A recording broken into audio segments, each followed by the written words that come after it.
یہ میٹنگ کسی ایسے ہی بڑے مسئلے کے پیش نظر ہو سکتی ہے، لیکن ایس پی صاحب نے مجھے جو حالات بتائے ہیں ان کی روشنی میں دلاور شاہ کے خلاف ایک کبھی شک تو پیدا ہوتا ہے، لیکن وہ شک گرفتاری کا جواز نہیں بن سکتا۔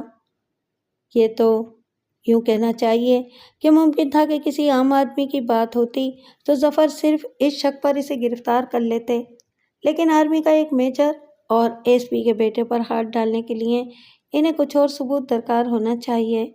اس لیے میرا خیال ہے کہ آپ نے ابھی مجھے پوری بات نہیں بتائی۔ ظفر نے معنی خیز نظروں سے ایس پی کی طرف دیکھا جو کسی قدر حیرت سے مسعود کو گھور رہے تھے۔ آپ واقعی بہت ذہین ہیں مسعود احمد صاحب، دلاور شاہ نے پھیکی مسکراہٹ سے کہا۔ آپ کا اندازہ درست ہے۔ پولیس کی جس گشتی جیپ نے تحسین انصاری کی لاش دریافت کی تھی، اس کے ایس آئی کو وہیں کار کے قریب ایک پیانو کا بال پین بھی ملا ہے جو کہ میرا ہے۔ مجھے نہیں معلوم کہ وہ بال پین وہاں کیسے پہنچا، بلکہ مجھے تو یہ بھی معلوم نہیں تھا کہ وہ میرے پاس سے گم ہو چکا ہے، لیکن اس میں کوئی شبہ نہیں کہ وہ آپ ہی کا ہے؟ سعود نے پوچھا۔ بالکل نہیں، نہ صرف یہ کہ میں اسے پہچانتا ہوں بلکہ اس پر میرا نام بھی کھدا ہوا ہے۔ اس صورت میں آپ سمجھ سکتے ہیں کہ میری پوزیشن کتنی نازک ہوتی جا رہی ہے، انسپکٹر ظفر بولا۔ میں سمجھ رہا ہوں، سعود نے سر ہلایا۔ اب آپ یہ بتائیں کہ آپ کو چودھری جلال کے بارے میں کیسے معلوم ہوا اور اس نے دلاور شاہ کو واقعی دیکھا تھا؟ میرا ایک ہیڈ کانسٹیبل چودھری جلال الدین کے محلے میں رہتا ہے۔ چودھری نے اپنے اہل و عیال کو سیالکوٹ بھجوا دیا ہے۔ اسی طرح وہ ہیڈ کانسٹیبل نسیم گل بھی غیر شادی شدہ ہونے کی وجہ سے اکیلا رہتا ہے۔ دونوں عموماً صبح کا ناشتہ وہیں ایک قریب کے ریسٹوران میں کرتے ہیں۔ جب آج صبح نسیم ناشتہ کرنے گیا تو اس نے چودھری کو لوگوں سے اس بارے میں باتیں کرتے ہوئے سنا۔ وہ انہیں قلب کے واقعے اور مرزا رحمان اور دلاور شاہ کے اپنے گھر آنے کا حال احوال بتا رہا تھا۔